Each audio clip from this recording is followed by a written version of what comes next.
ಶ್ರೀರಾಮ ಸಮರ್ಥ. June 29. ಪುಣ್ಯತಿಥಿಯನ್ನು ಹೇಗೆ ಆಚರಿಸಬೇಕು?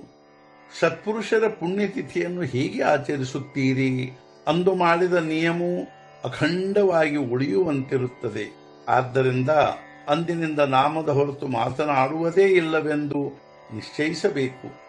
ನಾಮದಲ್ಲಿಯೇ ಇರುವ ಪ್ರಯತ್ನ ಮಾಡಬೇಕು. ಅಂದರೆ ಇಲ್ಲಿ ಬಂದು ಏನಾದರೂ ಮಾಡಿದ ಶ್ರೇಯ ಪ್ರಾಪ್ತವಾಗುತ್ತದೆ. ಇಲ್ಲಿ ಬರುವವರ ಹತ್ತಿರ ನಾನು ಇರಬೇಕೆಂದು ನಿಮಗೆ ಅನಿಸುತ್ತದೆ. ಆದರೆ ನೀವೇ ಬಾಗಿಲು ಹಾಕಿಕೊಂಡರೆ ನಾನಾದರೂ ಏನು ಮಾಡಲಿ? ಅತಿಥಿಗಳು ಮನೆಗೆ ಬಂದಾಗ ಬಾಗಿಲು ತೆಗೆಯದಿದ್ದರೆ ಅವನು ಏನು ಮಾಡಬಲ್ಲನು? ಅದರಂತೆ ವಿಷಯದಲ್ಲಿದ್ದು ಬಾಗಿಲು ಹಾಕಿಕೊಳ್ಳಬೇಡಿರಿ. ಯಾವಾಗಲೂ ಕಂಠದಲ್ಲಿ ನಾಮೋಚ್ಚಾರಣೆ ಇರಲಿ. ಅಂದರೆ ವಿಷಯದ ಆಕ್ರಮಣವಾಗುವುದಿಲ್ಲ. ಈಗ ಕಲಿ ಪ್ರಬಲವಾಗುತ್ತಿರುತ್ತಾನೆ. ಅವನ ಆಕ್ರಮಣವನ್ನು ತಪ್ಪಿಸಬೇಕಾದರೆ ನಾಮದ ಮೇಲೆ ವಿಶ್ವಾಸವಿಡಿರಿ. ಯಾರು ಏನೇ ಹೇಳಿದರೂ ನಾಮವನ್ನು ಮಾತ್ರ ಬಿಡಬೇಡಿರಿ. ನೀರಿನ ಪ್ರವಾಹವು ಪ್ರಬಲವಾಗಿ ಹರಿಯುತ್ತಿರುವಾಗ ದಂಡೆಯ ಮೇಲಿದ್ದ ಸ್ಥಿರವಾದ ಗಿಡಕ್ಕೆ ಹಗ್ಗದಿಂದ ಕಟ್ಟಿದ ವಸ್ತು ಹರಿದು ಹೋಗುವುದಿಲ್ಲ. ಅದರಂತೆ ನೀವು ನಾಮದ ಆಧಾರ ಹೊಂದಿದ್ದರೆ ಕಾಲವು ಏನೂ ಮಾಡಲಾರದು.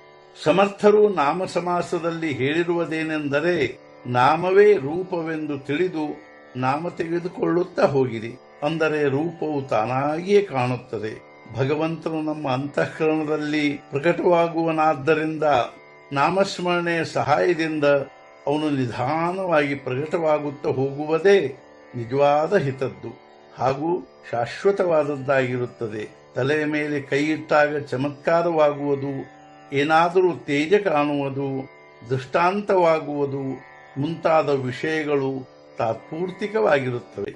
ಅಶಕ್ತನಾದ ಕೃಷಿನಾದ ಮನುಷ್ಯನು ಸ್ಥೂಲಕಾಯನಾಗುವುದಕ್ಕಾಗಿ ಮೈಗೆ ಬಾವು ಬರಬೇಕು ಅಂದರೆ ಅದು ಹುಚ್ಚುತನದ್ದಾಗಿರುತ್ತದೆ.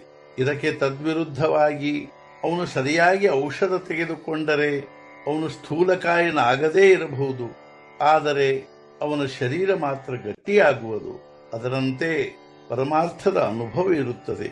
ಹಾಗೂ ಈ ಅನುಭವವು ಬೆಳೆಯುತ್ತಾ ಹೋಗುವುದಕ್ಕಾಗಿಯೇ ಪುಣ್ಯತಿಥಿಯನ್ನು ಆಚರಿಸಬೇಕು.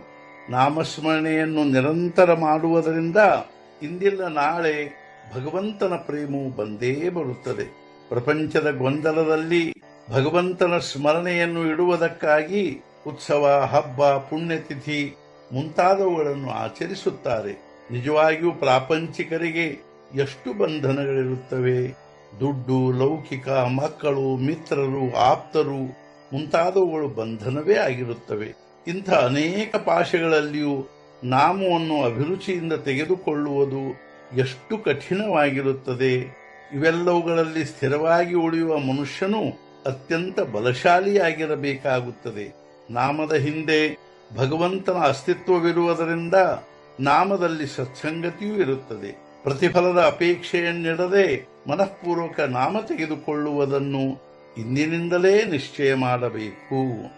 ಇಂದಿನ ಮುಖ್ಯ ವಿಚಾರ, ಸತ್ಪುರುಷರ ಅಸ್ತಿತ್ವವು ಅವರ ದೇಹದಲ್ಲಿರದೆ ಅವರ ವಚನದಲ್ಲಿರುತ್ತದೆ. ಸದ್ಗುರುನಾಥ ಮಹಾರಾಜ್ ಕಿ ಜೈ. ಜೈ ಜೈ ರಘುವೀರ ಸಮರ್ಥ.